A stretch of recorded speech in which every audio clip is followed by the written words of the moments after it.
Bueno, entonces ahora vamos a avanzar la primera parte del capítulo 2, que lleva por título Magnitudes escalares y vectoriales. Esta primera parte también no vamos a verlo mucho a profundidad, puesto de que ustedes ya lo han visto también, ¿no ven? Entonces vamos a repasar más que todo lo que ya se ha visto. Bueno, entonces en la física nosotros manejamos o utilizamos magnitudes escalares y magnitudes vectoriales.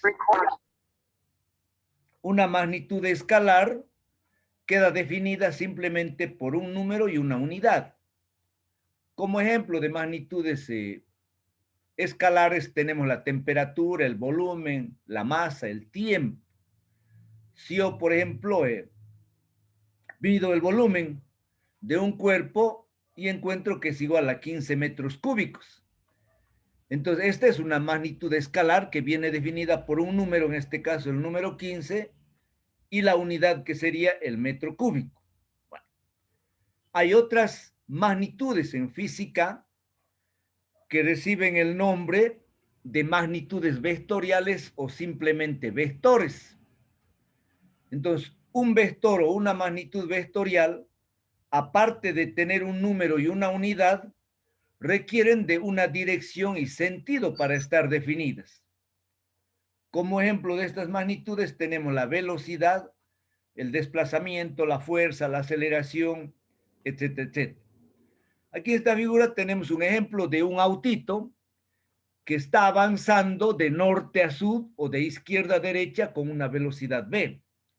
Entonces, si la velocidad es de 80 kilómetros por hora, viene a ser su magnitud. Entonces, la magnitud para nosotros es el número y la unidad, 80 kilómetros por hora. ¿Ven? Su dirección va a ser horizontal y su sentido va a ser de norte a sur. Entonces, la velocidad para estar definida no solamente tiene que tener magnitud, sino que también tiene que tener dirección y sentido. Vamos a ver qué es un vector.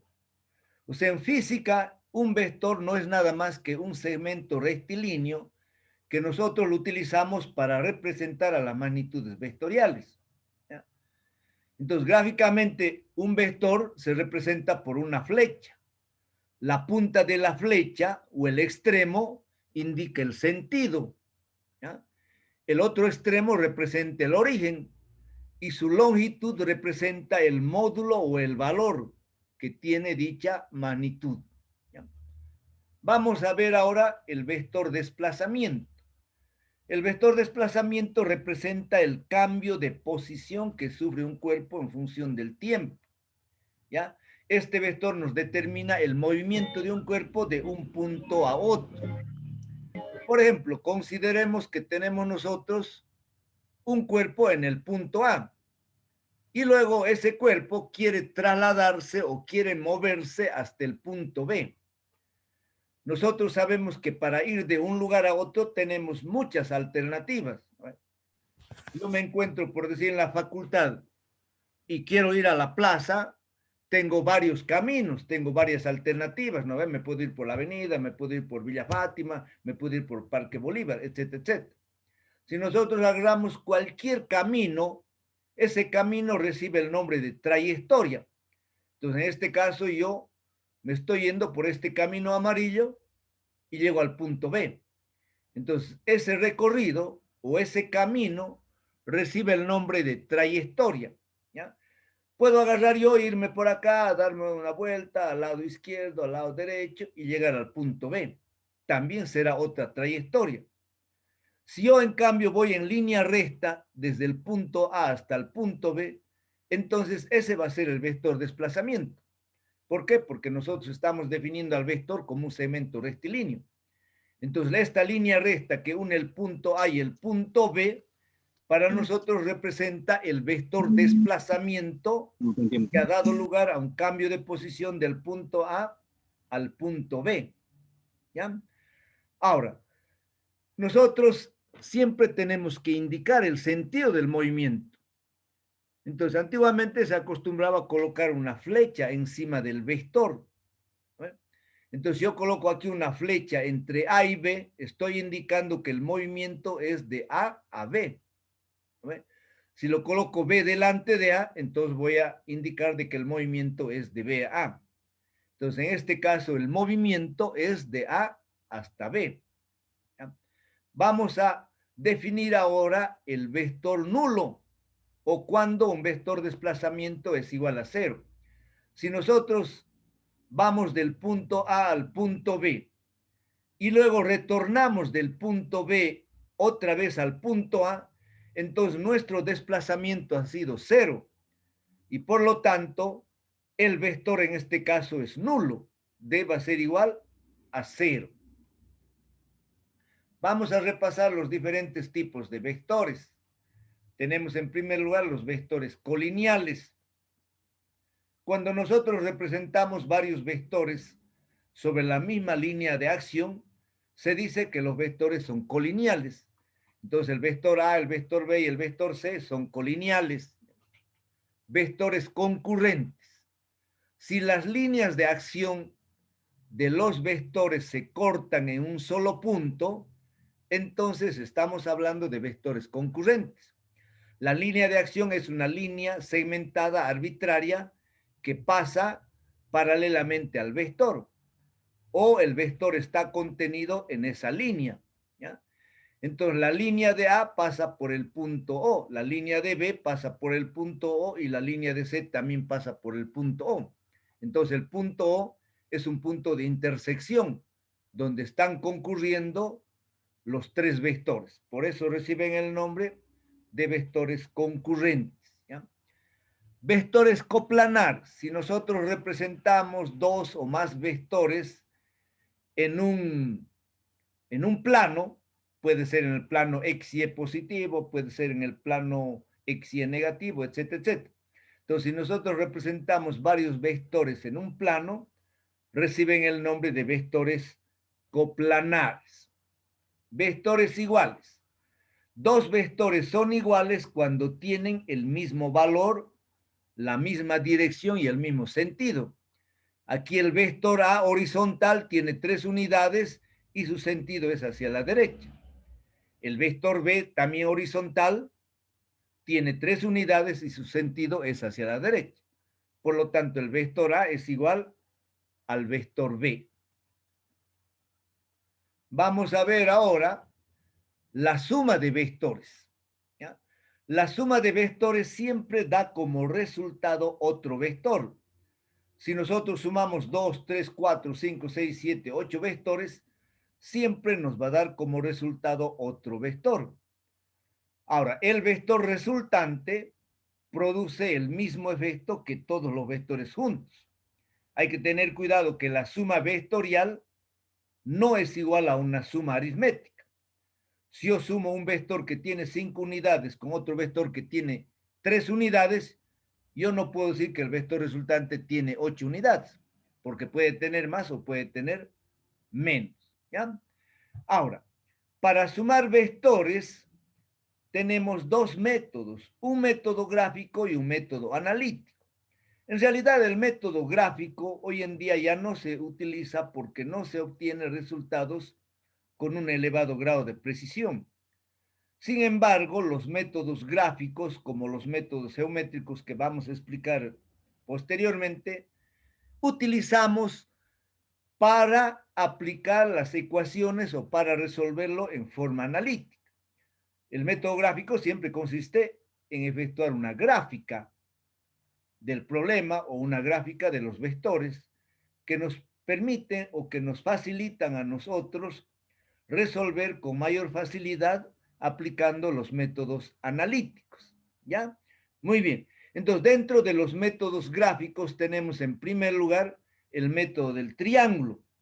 El método del triángulo se utiliza para sumar dos vectores coplanares y concurrentes. Para todos los métodos gráficos siempre tenemos que trabajar con papel milimetrado o papel cuadriculado. Tenemos que tener algunos instrumentos como una regla, una escuadra, un transportador. ¿Por qué? Porque los vectores tenemos que transportarlos de un lugar a otro manteniendo su módulo, dirección y sentido. Entonces yo tengo aquí el vector A y el vector B. Quiero sumar el vector A más el vector B. Entonces traslado el vector A manteniendo su módulo dirección y sentido. ¿Ya? A continuación traslado el vector B, de tal manera que el origen del vector B parta del extremo del origen A. Una vez que hemos trazado los dos vectores, entonces formamos el triángulo. Y en este caso la resultante será igual a A más B. El método del paralelogramo. También como su nombre lo indica, hay que formar un paralelogramo. El método del paralelogramo también se utiliza para sumar dos vectores concurrentes y coplanares. ¿Ya? Consideremos el vector A y el vector B, cuyas líneas de acción forman un ángulo θ.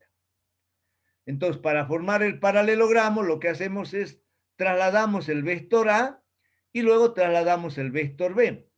En este caso, los dos vectores parten de un solo punto. Es decir, el origen del vector A y el origen del vector B se intersectan en un solo punto. ¿Ya? Entonces, una vez de que hemos trazado el vector A y el vector B, luego trazamos paralelas a ambos vectores. Entonces, trazo una paralela al vector B que pasa por el extremo de A. Luego trazo otra paralela del vector A que pasa por el extremo del vector B. La diagonal, en este caso del paralelogramo, va a ser igual a la resultante, que será igual a A más B. Finalmente tenemos el método del polígono que se utiliza para sumar 3, 4, 5, 6 vectores. En este ejemplo, si yo quiero sumar el vector A más el vector B más el vector C, tengo que colocar ambos vectores, ¿ya? Manteniendo su módulo, dirección y sentido. Entonces coloco el vector A continuación el vector B, a continuación el vector C. Y luego cierro el polígono. Entonces la resultante será igual a la línea que une el origen del primer vector con el extremo del segundo vector. En este caso vamos a tener que la resultante será la longitud de esta flecha, que será igual a A más B más C. Algunas propiedades que se cumplen en la suma de vectores. Cuando nosotros sumamos vectores se cumplen las siguientes propiedades. Se cumple la ley conmutativa. Es decir, yo puedo sumar el vector A más B o el vector B más A, me va a dar la misma resultante. También se cumple la ley asociativa. Si yo tengo la suma de tres vectores, yo puedo asociar el vector B más C y sumarlo a A, o puedo asociar el vector A más B y sumarlo a C. La resultante en ambos casos va a ser la misma. También se cumple la ley distributiva cuando nosotros estamos trabajando con vectores y magnitudes escalares. Entonces, si yo tengo la suma de dos escalares, m más n, multiplicado por el vector A, yo puedo separarlo esto en dos vectores. El vector MA más el vector NA me va a dar la misma resultante. O si yo tengo la suma de dos vectores A más B multiplicado por un escalar M, también puedo descomponerlo en dos vectores, el vector MA y el vector MB. Si sumo los dos, me va a dar siempre el mismo resultado. ¿Ya? Vamos a ver ahora el método analítico. Les decía que para utilizar los métodos analíticos, nosotros utilizamos como herramienta el método gráfico o el método geométrico. ¿Para qué? Para orientarnos mejor la resolución del problema. Entonces, para sumar los vectores en forma analítica o para encontrar la magnitud del vector resultante, vamos a utilizar nosotros principalmente la ley de los cosenos, la ley de los senos y también en algunos casos vamos a utilizar el teorema de Pitágoras cuando tengamos triángulos rectángulos y las funciones seno, coseno, tangente que también están asociadas a un triángulo rectángulo. La deducción de la ley de los cosenos, la ley de los senos en forma detallada está en el texto. ¿Ya? Ustedes como van a estudiar el texto, ahí lo van a analizar. Pero bueno, no es tan importante que sepan deducir la ley de los cosenos y la ley de los senos. Para mí lo más importante es que sepan aplicar la ley de los cosenos y la ley de los senos en la resolución de los problemas. ¿Ya? Bueno, entonces, fíjense, aquí en esta gráfica estamos mostrando nosotros la suma de dos vectores utilizando el método del paralelogramo. Entonces, yo tengo aquí el vector A y tengo aquí el vector B. El ángulo que forma el vector A con el vector B es alfa. Entonces, yo quiero encontrar la suma de estos dos vectores gráficamente, entonces trazo yo el paralelogramo. Entonces, trazo una línea segmentada paralela al vector B que pasa por el extremo de A. Luego trazo otra línea paralela al vector A que pasa por el extremo de B. Entonces, esta diagonal es la suma, ¿no? Entonces, si nosotros trabajaríamos en papel cuadriculado a escala, entonces yo mido la longitud de esta flecha roja y me va a dar la magnitud del vector suma. Pero esa magnitud lo podemos determinar nosotros con mayor precisión utilizando esta ley de los cosenos, ¿ya? Entonces, fíjense que esta diagonal o esta flecha roja me está dividiendo el paralelogramo en dos triángulos iguales. Vamos a analizar el triángulo inferior. Entonces, en el triángulo inferior, fíjense, yo tengo un triángulo oblicuángulo. Porque entonces tengo aquí un lado S, tengo aquí un lado A y tengo aquí un lado B. El ángulo que forma S con B es tita. El ángulo que forma A con S es beta. Y el ángulo que forma A con B, el ángulo interior, es phi. El ángulo complementario o el ángulo que forma el vector A con el vector B es el ángulo alfa. Entonces, la ley de los cosenos me relaciona la magnitud de S con la magnitud de A, con la magnitud de B y con el ángulo que forma, en este caso, el vector A y B. Entonces, S al cuadrado, que es la longitud de la resultante o del vector resultante, va a ser igual a ¿qué? Al vector A al cuadrado más el vector B al cuadrado, más el doble producto, diremos, de la magnitud de A por la magnitud de B, por el coseno del ángulo que forman los dos vectores A y B. Entonces, el ángulo que forma A y B es alfa. Entonces, si de aquí despejamos S, va a ser igual a la raíz cuadrada de la magnitud de A al cuadrado más la magnitud de B al cuadrado más dos veces AB coseno del ángulo alfa. Entonces, esta es la famosa ley de los cosenos. Ahora, la ley de los senos nosotros también lo utilizamos para determinar la magnitud de un vector, para determinar la magnitud del vector resultante o para determinar la magnitud del segundo vector. O también lo podemos utilizar para determinar el ángulo que forman dos vectores o un vector con la resultante.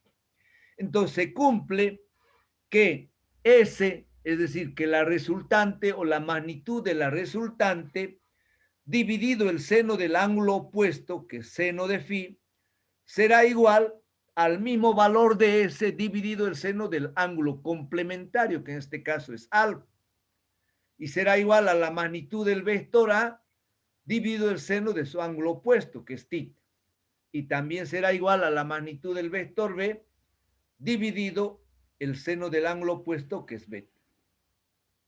Entonces, la aplicación de estas leyes, tanto de la ley de los senos como la ley de los cosenos, lo vamos a ver nosotros en la resolución de los problemas. También le decía, cuando nosotros tenemos vectores que forman un ángulo de 90 grados o tenemos triángulos rectángulos, podemos aplicar el teorema de Pitágoras.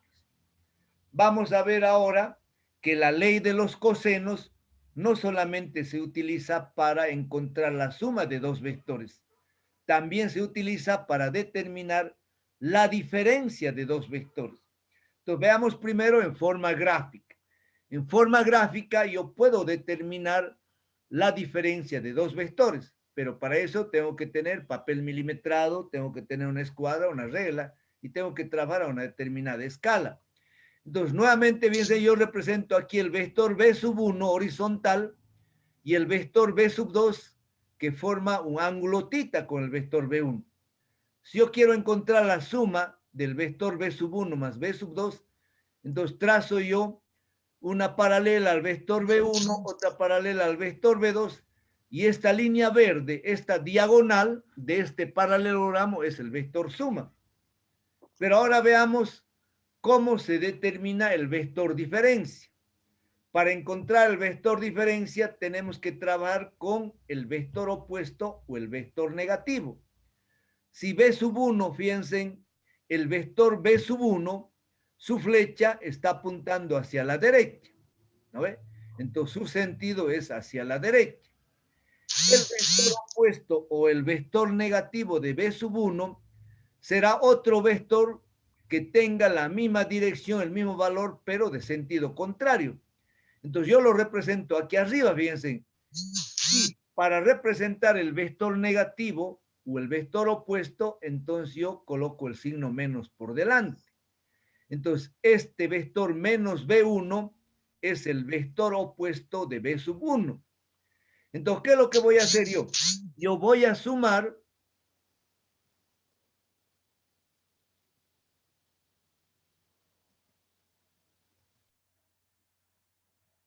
estoy eliminando a un alumno porque no deja de hacer bulla, ¿ya? Y eso me arruina la grabación. Siempre les he pedido que traten de mantener silenciado su micrófono, ¿no ven? Bueno, pero como no lo hacen, entonces yo les retiro de la clase, de la sala, ¿ya?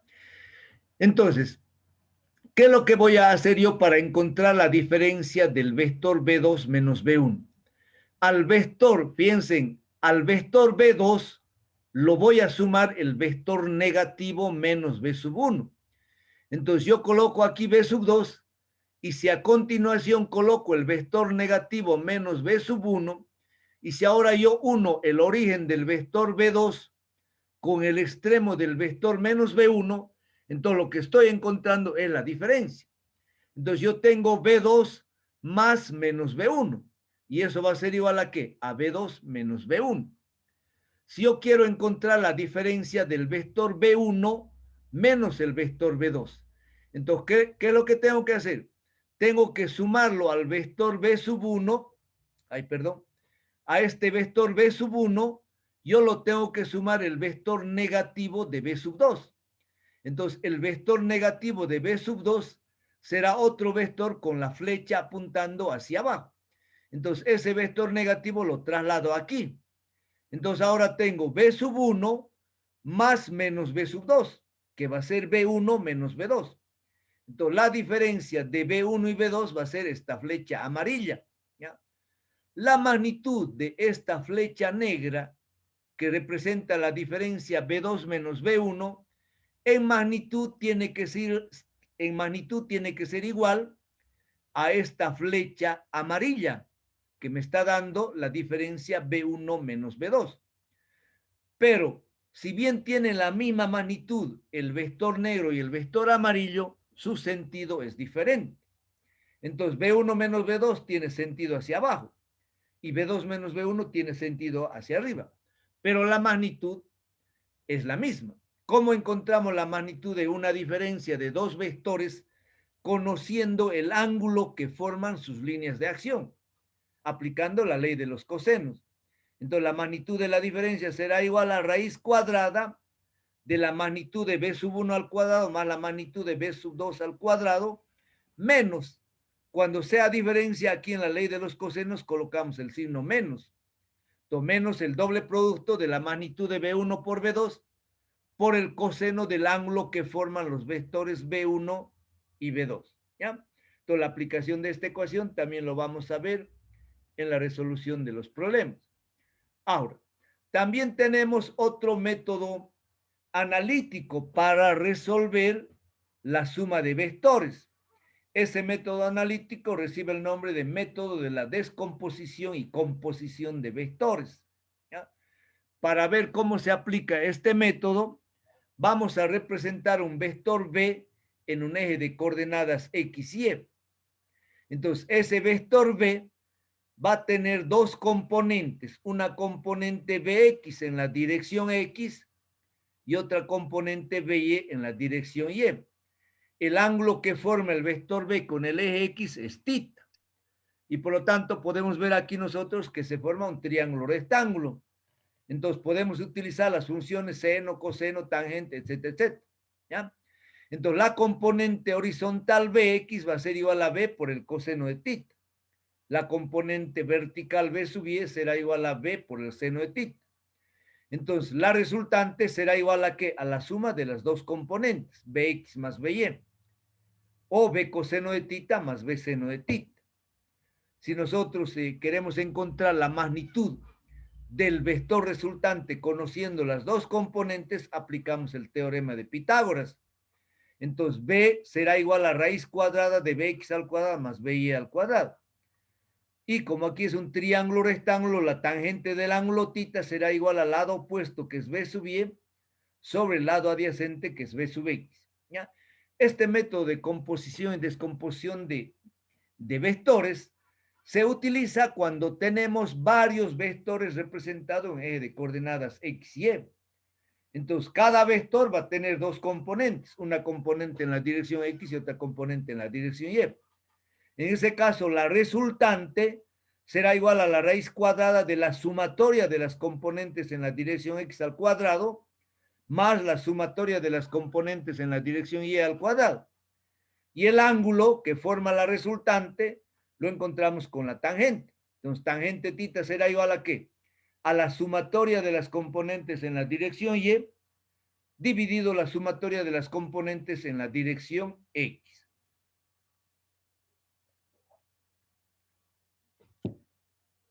Vamos a ver un cachito. Vamos a definir a los vectores unitarios, ¿ya? Un vector unitario no tiene magnitudes, ¿ya? Perdón. O la magnitud de un vector unitario es igual a 1, ¿ya? La magnitud de un vector unitario es igual a 1. Y un vector unitario no tiene unidades. El objetivo de utilizar los vectores unitarios es para indicar la dirección y sentido en el espacio de un vector. Nosotros vamos a trabajar en dos direcciones y en tres direcciones o en el espacio. Cuando nosotros trabajemos en dos direcciones, vamos a utilizar un sistema de coordenadas X y Y. Y en ese caso vamos a utilizar dos vectores unitarios, ¿ya? Un vector unitario Y en la dirección positiva del eje X y un vector unitario J minúscula en la dirección positiva del eje Y. Y cuando representemos el vector en el espacio o en tres dimensiones, vamos a utilizar la letra K minúscula para representar el vector unitario en el eje Z. Entonces, a manera de ejemplo, aquí tengo la representación del vector A en un eje de coordenadas X y Y. Ese vector A tendrá dos componentes, una componente AX y otra componente AY. El vector unitario Y lo representamos en el eje X positivo y el vector unitario J en el eje Y positivo. Entonces yo puedo escribir la componente AX igual a AX por Y y la componente AY igual a AY por J. No estoy afectando en absoluto estas dos componentes. ¿Por qué? Porque Y no tiene unidades y Y vale 1. Por lo tanto, va a quedar AX igual a X. Entonces, ¿cuál es el objetivo de colocar aquí la Y y de colocar aquí la J?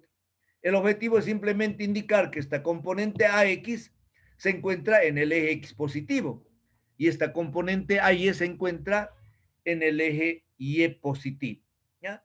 Entonces, en función de las componentes y los vectores unitarios, la magnitud del vector A será igual a AXY más AYJ.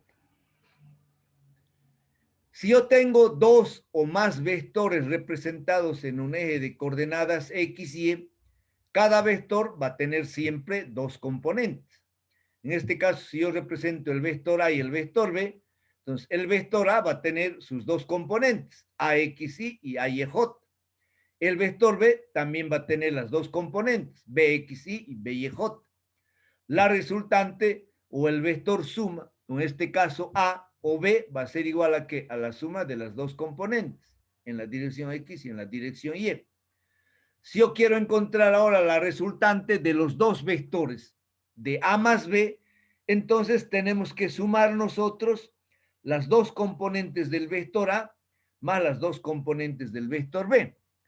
Pero la componente AX y la componente BX se encuentran en el eje X positivo. La componente AY y la componente BY se encuentran sobre el eje Y positivo. Por lo tanto, yo puedo agruparlos, ¿ya? Yo puedo sumar AX más BX, ¿no ve? Y multiplicarlo por Y. ¿Por qué? Porque la suma de esta componente AX más BX va a estar en el eje X, ¿no ve? Y también yo puedo sumar la componente, piensen, A sub Y más la componente B sub Y. ¿Por qué? Porque estas dos componentes van a estar en la dirección Y positiva y por eso está multiplicado por J. Bueno, finalmente entonces le decía, si nosotros representamos un vector en tres direcciones o un vector en el espacio en los ejes X, Y y Z, cada vector va a tener tres componentes, ¿no? Entonces, en este ejemplo yo estoy representando el vector A y el vector B. Entonces, el vector A va a tener tres componentes, el vector B va a tener tres componentes. También en este eje de coordenadas X, Y, Z, estoy representando los vectores unitarios en los ejes positivos, ¿ya? Entonces, se recomienda siempre utilizar como eje Z el vertical. Y los otros, en este caso el horizontal es el Y o puede ser el X. Y este otro eje que puede ser el X o puede ser el Y. ¿Ya? Entonces, como aquí está X, aquí está el vector unitario Y. Aquí está Y, aquí está el vector unitario J. Y aquí en el eje Z está el vector unitario K. ¿Ya? Entonces decía, cada vector va a tener tres componentes, una componente AX, una componente AY, otra componente AZ. El vector B también va a tener tres componentes, una componente BX, una componente BY, otra componente BZ. ¿Ya? Entonces, el vector A será igual a la suma de sus tres componentes. AX multiplicado por Y más AY multiplicado por J más AZ multiplicado por K. Y el vector B será igual a la suma también de sus tres componentes. BXY más BYJ más BZK. Si yo quiero ahora encontrar la suma de los vectores A más B, o yo quiero encontrar la resultante del vector A y B, entonces ahora yo tengo que sumar sus componentes. Pero hemos dicho que las componentes en la dirección X podemos sumarlos. Entonces sumo AX más BX y lo multiplico por Y. Sumo AY más BY y lo multiplico por J. Finalmente sumo AZ más BZ y lo multiplico por K. Entonces, estos tres términos vienen a ser las tres componentes del vector resultante. Por eso yo puedo escribir RXY más RYJ más RZK. ¿Ya? Bueno, finalmente vamos a ver a esta partecita, ¿ya? De la representación de un vector en el espacio. En este caso, fíjense, yo estoy representando un vector en sus tres dimensiones, ¿ya? Y por lo tanto, ese vector representado en tres direcciones, acabamos de decir que tiene que tener tres componentes. Vamos a ver ahora cómo se determina el valor de esas componentes, ¿ya? Entonces nos vamos a orientar un poquito en esta gráfica, ¿ya? Entonces en esta gráfica yo he trazado los ejes de coordenadas, fíjense, X, Y y Z. Y luego, fíjense, he trazado yo aquí un cubo y tengo un vector que parte del origen y termina aquí en el punto D, en esta arista de este cubo, ¿ya? Entonces, este vector es el vector B representado en tres direcciones. Por lo tanto, este vector B va a tener tres componentes, ¿no ven? Una componente aquí en la dirección X, entonces limitada por la arista de este cubo que está aquí en el punto A. Fíjense, el punto A, el punto E, el punto B, el punto D y el punto C son las aristas de este cubo. Entonces, este cubo, un cubo, ustedes saben, tiene, o sea, tres direcciones, tres dimensiones. Entonces, la componente en la dirección X, B sub X, parte del origen y termina aquí en el punto A. La componente B sub Y parte aquí del punto O del origen y termina aquí en esta arista en el punto B. Entonces, esta es la componente B sub Y. La componente B sub Z será la proyección aquí en el eje Z, que parte del origen o del punto O y termina en esta arista en el punto C. Ahora, fíjense en que este vector OD, ¿ya?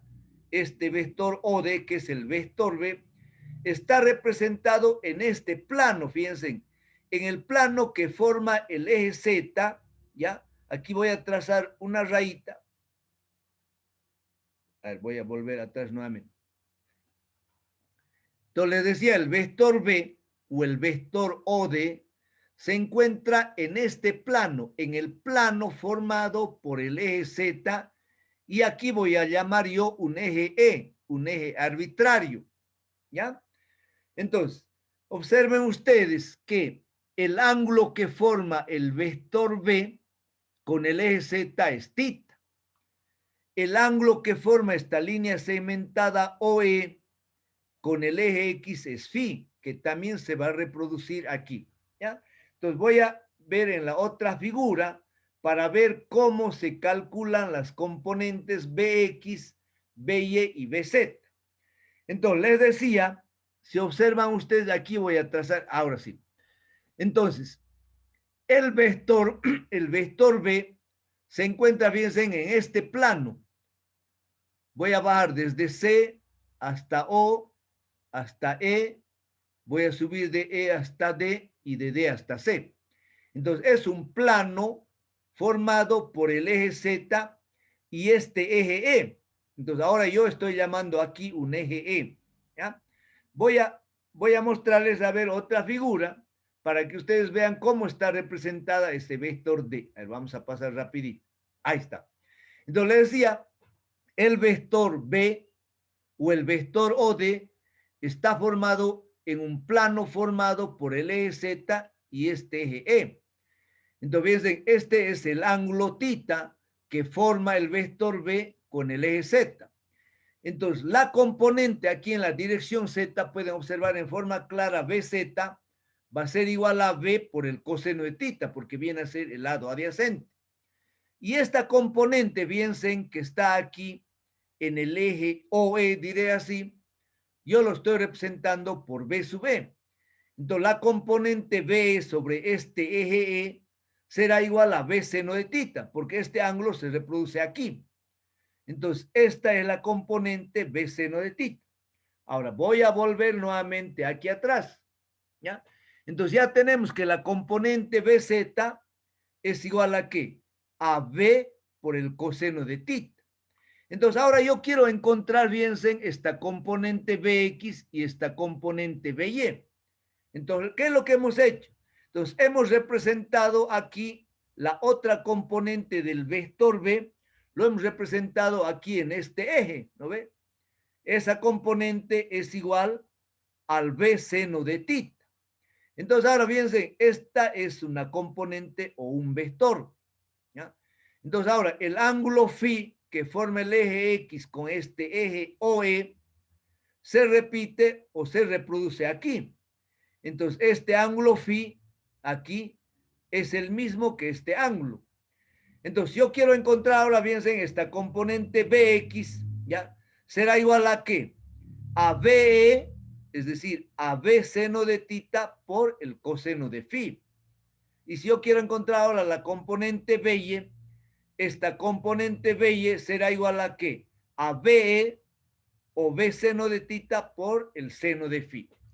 Bueno, analizando con calmita van a darse cuenta perfectamente de cómo se calcula estas componentes en función del ángulo θ y en función del ángulo phi. ¿Ya? Finalmente, para encontrar la magnitud del vector resultante, utilizamos el teorema de Pitágoras ampliado. Entonces la magnitud del vector B va a ser igual a la raíz cuadrada de la componente Bx al cuadrado más la componente By al cuadrado más la componente Bz al cuadrado. ¿Ya? Muy bien. Vamos a ver ahora cómo se definen los ángulos y los cosenos directores. ¿Ya? El ángulo que forma el vector B con el eje X, con el eje Y y con el eje Z reciben el nombre de ángulos directores. Y el coseno de esos ángulos recibe el nombre de cosenos directores. ¿Ya? Muy bien. Entonces, en este caso, el vector B forma un ángulo tita con el eje Z, forma un ángulo beta con el eje Y y forma un ángulo alfa con el eje X. Entonces, en este caso, las componentes se calculan con mucha facilidad. La componente Bx va a ser simplemente B por el coseno de todo este ángulo alfa. La componente Y será igual a ¿qué? Aquí estamos viendo, será igual a B por el coseno del ángulo beta. Y finalmente la componente BZ será igual a B por el coseno del ángulo tita. También se tiene que cumplir que la suma de los cuadrados de los tres ángulos directores debe ser igual a 1. La suma de los cuadrados de los tres cosenos de los ángulos directores debe ser igual a 1. ¿Ya? Muy bien. Ahora vamos a entrar a ver qué es el producto vectorial o el producto de dos vectores. Ahora, muchas magnitudes en física están definidas por el producto de dos o de tres vectores. Por ejemplo, el trabajo, que es una magnitud escalar, está definida por el producto de dos vectores. La superficie de un paralelogramo también está definida por el producto de dos vectores. Y el volumen de un paralelepípedo está definida por el producto de tres vectores, como vamos a ver al final de este capítulo. Entonces, tenemos dos clases de producto de vectores. Un producto recibe el nombre de producto escalar y el otro producto recibe el nombre de producto vectorial. El producto escalar da como resultado una cantidad escalar o un número. En cambio, el producto vectorial da como resultado otro vector. Vamos a definir el producto escalar de dos vectores. Para definir el producto escalar de dos vectores, voy a representar yo en esta figura el vector A y el vector B. El vector A está representado en forma horizontal y el vector B forma un ángulo tita con el vector A. Entonces, este vector B lo vamos a descomponer en dos componentes. Una componente vertical, que es B seno de tita, y otra componente horizontal, que es B coseno de tita. Para representar el producto escalar vamos a utilizar el punto. Entonces yo escribo A punto B, significa el producto escalar del vector A y el vector B. Entonces, ¿cómo encontramos nosotros el producto escalar del vector A y el vector B? El producto escalar del vector A por el vector B es igual a la magnitud del vector A por la magnitud del vector B por el coseno del ángulo que forma el vector A y el vector B, que en este caso es tita. A veces se suele utilizar los corchetes para representar la magnitud. Si yo coloco A entre corchetes, representa la magnitud de A. B entre corchetes representa la magnitud de B. Pero en todo caso, el producto escalar del vector A por B es igual a la magnitud de A por la magnitud de B por el coseno del ángulo que forman los dos vectores. ¿Ya? Ahora, como el producto escalar depende del coseno del ángulo tita, este producto puede ser positivo, negativo o nulo. El producto escalar será positivo cuando el ángulo que forman los dos vectores esté comprendido entre 0 y 90 grados. El producto escalar será negativo cuando el ángulo esté comprendido entre 90 y 180 grados. Y finalmente será 0 cuando el ángulo es 90 grados. Es decir, si los dos vectores son perpendiculares o ortogonales o el ángulo que forman es 90 grados, el producto es igual a 0. ¿Por qué? Porque el coseno de 90 grados es igual a 0. El producto escalar de dos vectores iguales, A por A, es igual a A al cuadrado. En este caso, el ángulo que forman es 0 grados. Si yo en este eje X represento dos vectores, el vector A y el vector A, si dos vectores A, en este caso son dos vectores iguales porque tienen la misma magnitud, tienen la misma dirección y sentido. Entonces el ángulo que forma A con A es 0 grados. El coseno de 0 grados es 1. Entonces si yo multiplico escalarmente A por A, entonces yo sé que es igual a la magnitud de A por la magnitud de A por el coseno que forma A con A, que en este caso es 0 grados. Entonces el coseno de 0 es 1. Y por lo tanto me queda la magnitud de A por la magnitud de A, que es simplemente A al cuadrado. ¿No ve? Bueno, vamos a ver para terminar la clase de hoy. Vamos a ver las propiedades que se cumplen en el producto escalar. En el producto escalar se cumple la ley conmutativa, es decir, que el producto escalar de A por B es igual a B por A. ¿Por qué? Porque el ángulo θ que forman los dos vectores es el mismo. También se cumple la ley distributiva.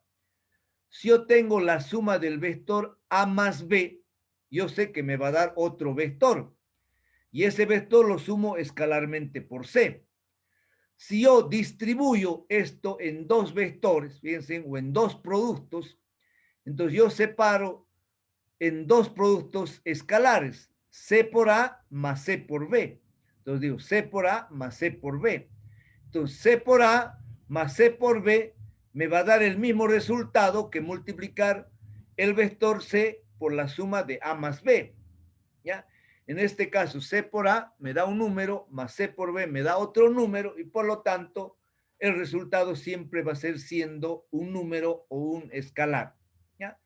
Finalmente, aquí abajo tengo dos tablitas del producto escalar de vectores unitarios.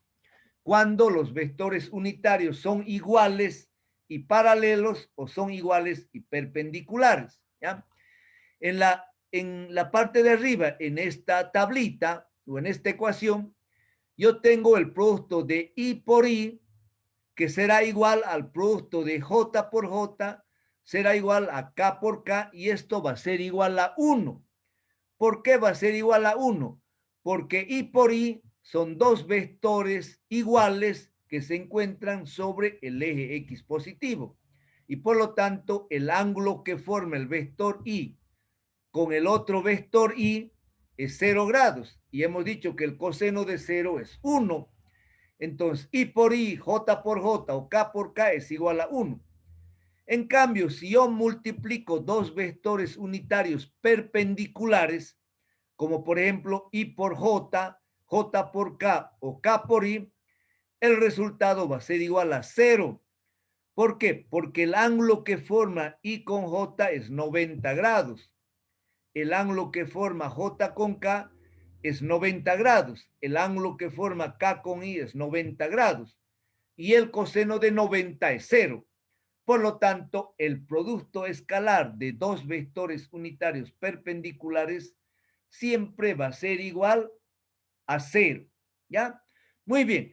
Entonces, aquí vamos a quedar y vamos a continuar en la próxima clase. El próximo martes vamos a terminar este capítulo 2, ¿ya? Entonces aquí yo voy a parar la grabación